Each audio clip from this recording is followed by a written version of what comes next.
আমার fielding bowling এগুলো মোটামুটি আমি বলবো যে টপ টপ গ্রেডে ধরতে পারেন। ব্যাটিংটা এখনও আমরা ভালো ব্যাটিং করে কিন্তু এক্সপিরিয়েন্স কম, ম্যাচ খেলার টি-20 খেলার এক্সপিরিয়েন্স কম, সেই হিসাবে আমি বলবো যে ব্যাটিংটাকে একটু করে রাখছি। তারপরেও আমরা লাস্ট 2 মাস ধরে প্র্যাকটিস করে একটা অবস্থায় টিমকে নিতে পেরেছি।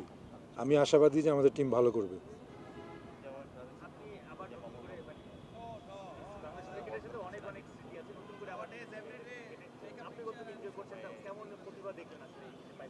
অবশ্যই এনজয় করছি এবং এখানে ইমপ্রুভ করার অনেক জায়গা আছে, যেটা হয়তো ছেলেদের টিমে নাই।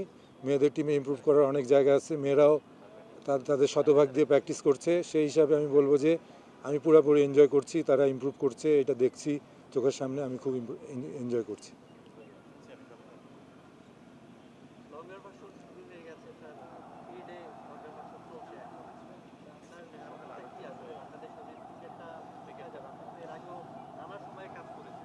না, এখন বোর্ড প্রেসিডেন্ট, ওমেন্স উইংয়ের ডাইরেক্টর, এরা সবাই ওমেন্স ক্রিকেট নিয়ে সবাই কাজ করছে এবং আমাকে যে কোনো রকম হেল্প করছে।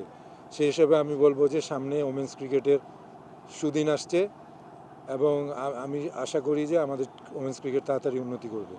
শুধু 3 দিনের খেলা না, আমাদের সব ধরনের খেলাই খেলতে হবে।